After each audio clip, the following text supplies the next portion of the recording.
Good morning, everybody. How are you today? My name is Brent Allgood with Adaptive Workshops. I'd have to admit I am a little bit nervous. I rewrote our entire presentation this last week, and so this is the first time I've done this particular presentation, and presenting is actually not my particular part of the company. My business partner is Tim Bingham, and he is usually the front man, main act on the stage with the microphone, running around, being a little bit over the top, but that's what he does very well. I am the technical side, so anything to do with the computers and back office and all that kind of stuff, that's my position. So if you'll just bear with me, I will muddle through this presentation and hopefully have some good questions here at the end. What might an organization accomplish if the office environment was someplace that employees wanted to be and felt valued? What we do at Adaptive Workshops is we develop trust and communication in corporate teams. So how do we do that? As our name suggests, we do workshops. We have a whole bunch of different workshops that we do. Our primary one that we're focusing on right now is a reconnect workshop, where it's just exactly that, getting people back out and reconnecting from this pandemic. But they're not the same old boring, death by PowerPoint, rockstar hallelujah type of events. We work with small groups, so 8 people at a time with what we have right now, and we use virtual reality gameplay as a tool. Whoa, this thing is sensitive. Make sure I'm going too fast there. We use the virtual reality as a mechanism to go over some very simple concepts. We've taken some very complex psychology concepts and simplified them into a way that make them a little bit easier to understand. And what we do is we take these concepts, go over them a little bit, and then throw people into the VR game. We have 4 people playing and then 4 people out observing the behavior of what's going on in the game and then swap.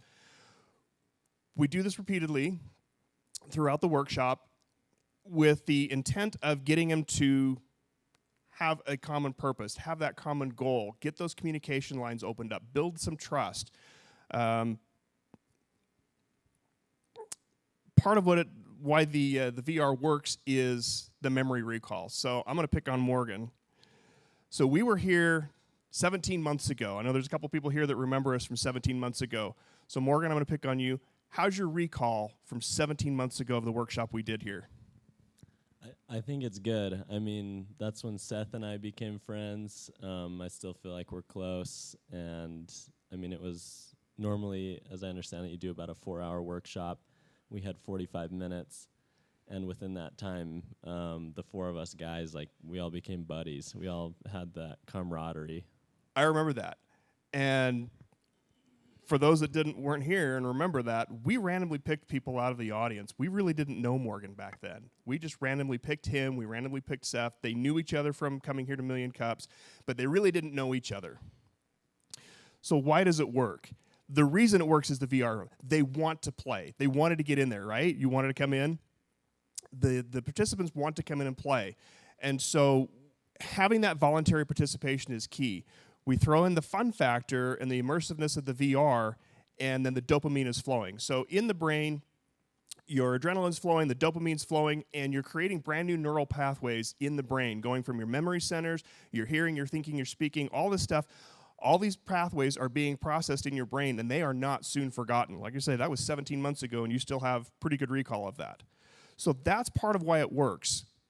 That neuroplasticity and having them practice communicating, collaborating, problem solving, it's fun. And so because of that practice and that neuroplasticity in the brain, we can get them to practice in the workshop and then take that back out into the real world. So in our case, specifically the office, we want them to practice communicating. We want them to go back to the office and be able to open up and make suggestions. Say, okay, how about we do this? This would maybe make this problem go away. If we could solve this, we could do this. That's what we're trying to do. But we do it in a non-threatening environment. That's where the VR really works. So take, for example, you've got somebody who is very large, that is highly educated, that has maybe a boisterous voice. I have a friend who has 3 master's degrees. 2 of them are for MIT. Is he intimidating as the boss?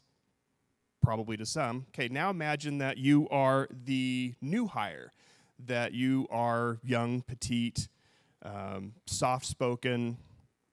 How are you going to interface with this particular person? I've done a lot of research over the last year. That's what COVID's done for me, is I've tried to learn all the psychology stuff. Again, I'm the tech guy, so the psychology, a lot of it's lost on me. We have spell check for psychology to spell it, but that's what I've done. So I've learned a lot of this. And one of the things that I kept reading is suggestions for getting employee engagement in the office is to have managers and their team members sit down with each other and have that open communication. So now if you're this girl that's just started, and I don't know if you recognize the other picture, it's a younger picture of him, but that's Albert Einstein. If you're reporting to Mr. Einstein, are you really going to open up and challenge him on his beliefs? On day one? Not likely. On day two? Not likely. How long does it actually take before that person's really going to open up to them? Until you have that relationship of trust, probably will never happen. That's what we're trying to do. We're trying to get people to build that relationship of trust and open up those lines of communication. We remove all the facades. We remove the masks, the ego, whatever you want to call it, inside the VR realm, because we throw you in the game. Everybody's equal. You have a common purpose, common goal, even playing field. We give you some concepts to try to do and get you to strategize and build that trust. And it's a lot of fun. So why should companies care? Organizations whose employees are highly engaged are more successful. A George Washington University study showed that companies who had highly engaged employees, highly engaged teams, were 200% more successful compared to companies who did not. Several months ago, I was working with a company who they were doing security audit. And during the security audit, the big surprise was not a security breach. It was that 30% of company resources were being used for fantasy football. Yeah. So employee engagement is huge in the corporate world, and that's what we're trying to do, is get those people to engage in the office instead of playing fantasy football. So disengaged employees cost a lot of money. It's actually upwards of a third of an employee's salary to be disengaged. And a disengaged employee is being defined as somebody who is simply there to exchange their time for a paycheck. Come 5 o'clock, they're out the door. So what is it worth financially? Well, according to a Gallup study that was done a few years ago, a 15% increase in employee engagement can result in a 19% increase in revenue, a 29% increase in profitability, and a 40% decrease in defects or errors. That's why employee engagement is so important. So I did some algebra for a company we were talking to last year. They haven't jumped on board because of the virus. They had several people in their office very early on get ill. But if they had spent $275,000 with adaptive workshops last year, which includes paid time off for all those employees to come. So that was their entire staff of 162 people, and paying them to come and for them to pay us. If they had done that, based on that 15% increase in engagement as a 19% increase in revenue, that $275,000 would have turned into a $4.5 million increase in revenue for that company. So employee engagement is huge. So if we take the PTO part of it out and do just our cost for the workshops, it would have been more along the lines of, how many $100 bills can I give you for $5 each? Organizations who invest in their people have greater profitability. They're more likely to keep them. They're more likely to be happy. They're going to feel valued. They're going to want to come to the office, and they want to do good work. At Adaptive Workshops, we help make that a reality. Thank you.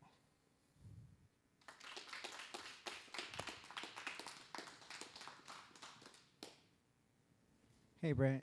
Great presentation. You did great. Thank you. I do have a question. Yes. Do you have any data of the companies that you helped with your workshops, how they improved from before they took your workshops and after?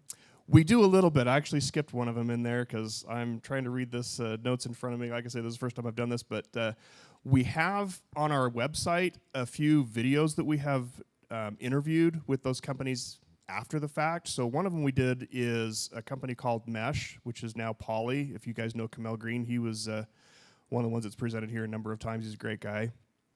I was actually one of the first workshops we did with him, and he had 4 people come in. This is back when Tim was still on the ball and even before I'd really come on board yet. We did a workshop for Kamel and then met with him about 6 months after that workshop and then recorded his comments of what had changed since we had done that workshop. One of the things that he had told us, and we have it in the video that's on our website, is things that used to take him 2 weeks in his marketing calendar now takes him 2 or 3 days. Why? Because they're able to communicate. They know where each other are coming from, and because they understand where everybody's coming from, they're able to just get through the process saying, okay, we need to get this done. Okay, I've got it. I'm going to do this. Now I'll do this, you do that. He says it's just understandable. They know where everybody's coming from. So to go from 14 days to 2 or 3 days, he says it just opened up the ability to do so much more because they were able to do it.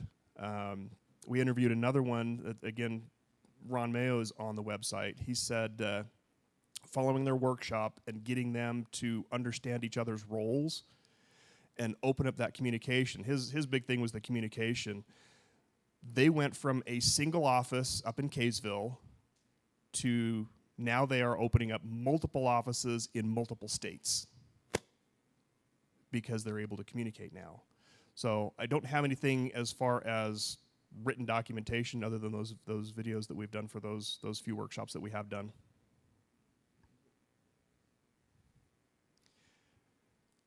I know Jim's going to come after me. Jim always comes after me, but that's what we love Jim for. Hi, I'm a patent and trademark attorney, but I'm not a gamer.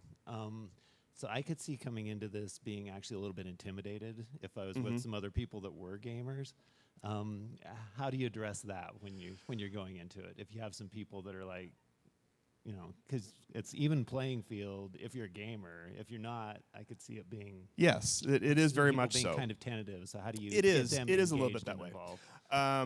One of the companies that we were presenting to was it's Jenna's company, Red Pepper Software.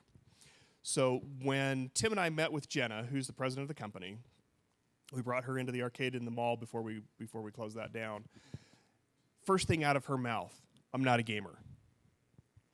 And so then we started talking to her about what it is that we really do, trying to build that trust, trying to build that communication, and then throwing her in the game where Jenna and Tim and I played with her just for a few minutes and got her out and says, okay, you ready to talk shop?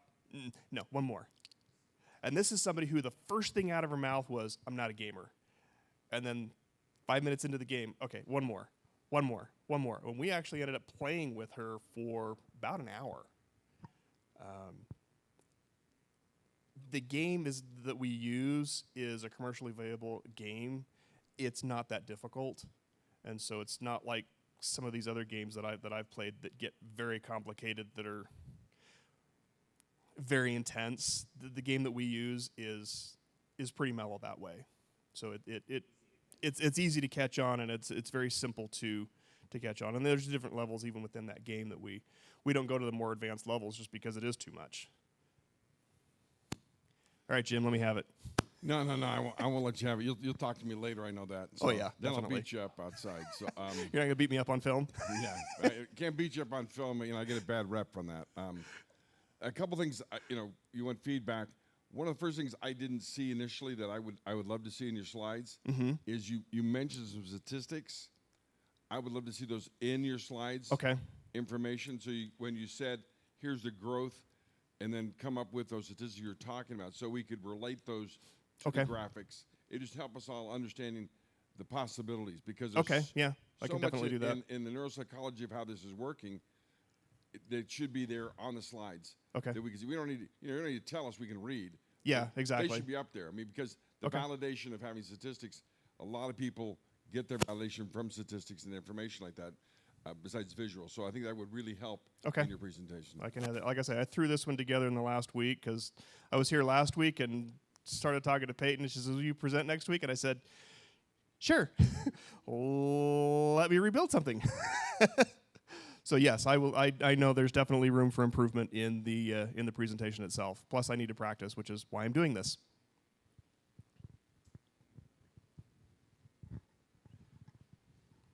Got it. So far, how many companies have you been able to work with, and do these companies come back to you?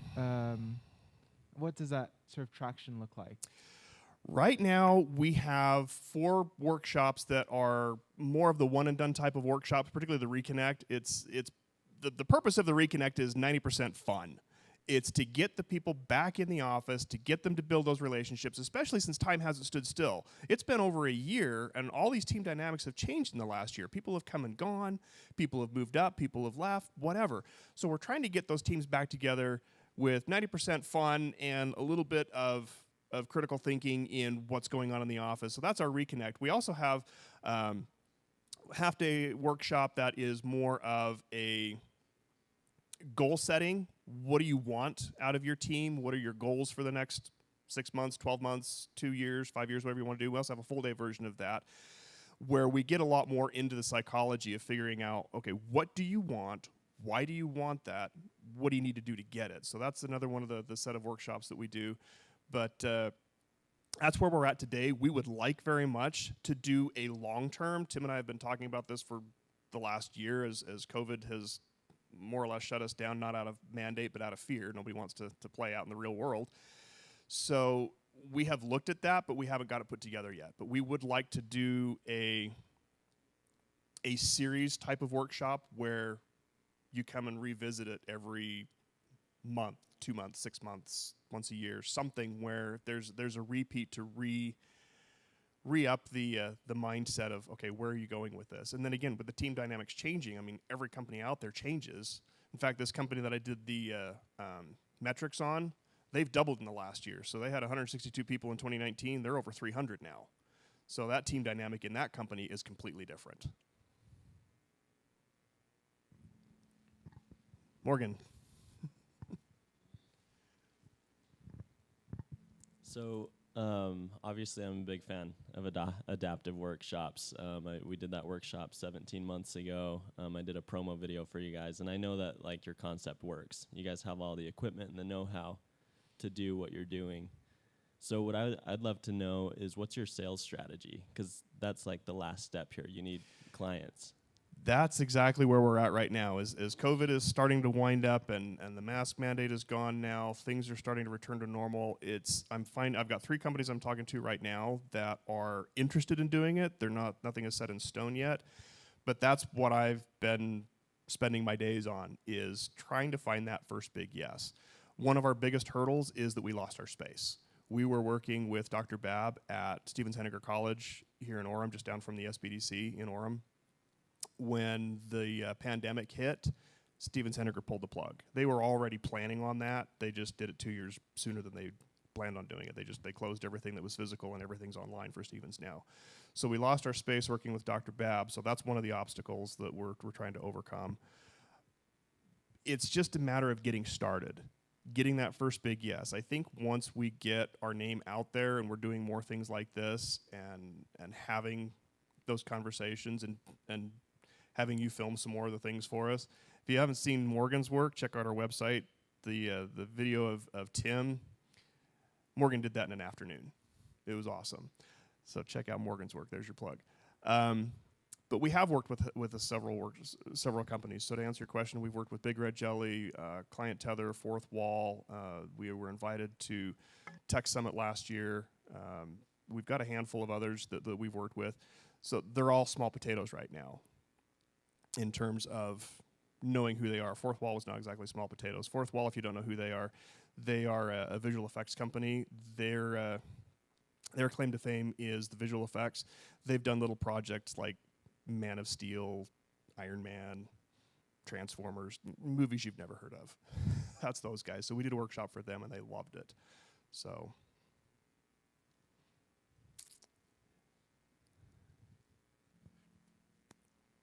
One of the things I saw that you're missing in this, probably because you just forgot to put this in because it's not your wheelhouse. The NLP aspects of this, neuro-linguistic programming, has been, for years documented, and this is what you're doing basically. Yeah. And I think you should mention some of that so people can understand the neuro-linguistic programming that you're doing and how this helps in that to be able to present something. So, and that's a key element. That's been around for a long time, and I think this makes that so much easier to present stuff in neuro-linguistic learning. So it would help people better understand. Okay, definitely. Thank you. Brent, could you talk about your pricing? Our pricing. So our pricing model as it is actually listed on the website, and how we came up with these numbers. Learning and development budgets in most companies are between 2 and 3% of an individual's salary. So if you take the average salary in the United States of $47,000, throw 2% at it, and divide by 4, you come up with $235. So that's where we came up with the $249 Reconnect workshop, was out of that algebra. In the state of Utah, according to the Tech Summit presentation last year that Clint Betts did, the average salary in Utah in tech is $84,000. So that number goes up as salary goes up. So that's how we started. So the half-day workshop for the Reconnect is $249. The full-day workshops are $499. And like I say, we're still working on some of the long-term recurring type workshops, and have to figure out that pricing model. But that's where we started. We'll see if it flies. And to clarify, that's per person or that's per person, company? yes. That's per person. And again, we try to have 8 people at a time. We would like to grow that to 16, but we would never go beyond 16 with a single instructor, if you will, and a single Tim. That's one of our challenges, is cloning Tim, that we can have 2 workshops going out at the same time so that we can scale the company.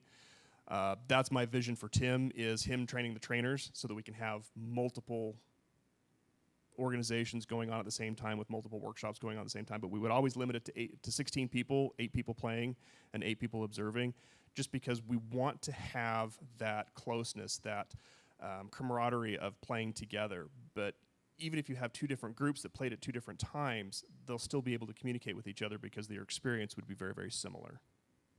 Now, you said you have 8 playing at once and 8 observing. So what if you have a company of 50 to 100 employees? What are the rest of those employees doing during that time? We do multiple workshops. We just spread it out. Okay. Because most companies are not going to shut their doors. So my friend Nick's company that had 162, now they're over 300, there is no way we could handle 300 people at once.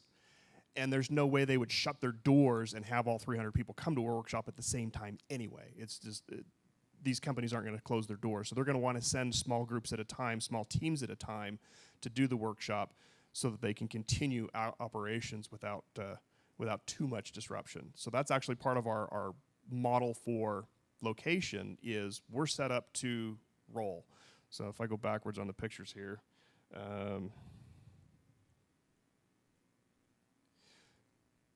so the first time I helped Tim, I hadn't come on board yet, and he had negotiated a deal. It was actually his very first deal of rolling off-site when he was working VR Junkies in the mall. And a mutual friend of ours called me up and said, would you come help Tim for the day? He's rolling into Adobe, and the boy needs help in a big way. So I said, sure, of course I will. I'll come help a friend out. So I helped Tim roll into Adobe. He had none of the trussing. He had none of the Anvil road boxes. He had none of the banners. He had none of this stuff when he rolled into Adobe. It was honestly a little bit of a mess. Cables dragging on the ground, taking everything in one piece at a time. The trussing we were trying to use to hold the lighthouses and things up were PVC pipe. It wasn't great. So I pulled him aside after the end of the day, which we muddled through the challenges of the day, and I told him, I says, okay, the next time we roll into Adobe, we roll in rock and roll. So that was my background. I kind of teasingly say, but it's actually true, Ballet West paid for my degree. I was the house electrician at Weber State University in the late 80s and early 90s. I worked rock and roll to pay for my degree. So the last show that I worked was Lollapalooza in 93, and I still have my crew shirt. So I came from that world of trussing and lighting and Anvil road boxes and being able to tear everything out of a truck, set it up in a couple of hours and run it, tear it all down and throw it back in the truck by the end of the day. That was the world I came from in a previous life. So I knew how to do all that stuff. So that's what we have now. So we can actually come into a business. So one of the companies we're talking to, they just built a brand new building. They have a huge conference room. It would be perfect for us to set up in there. And we're trying to get in there, trying to get the time of day with them. But we would actually roll into their company, set everything up, leave it up for a week or two, whatever it would take to run everybody through it. And doing a half-day workshop inside their facility would actually be very easy for them to do, because the people would come in, we'd take a small group, run them through the workshop, send them back to work, bring in another group in the afternoon, do the half-day, send them home, and then repeat for a couple of weeks until everybody in the company had gone through the workshop. So we're able to do that, as well as we are looking to have our own space where we can leave everything set up, come and do demos, that kind of thing as well. We can go both ways.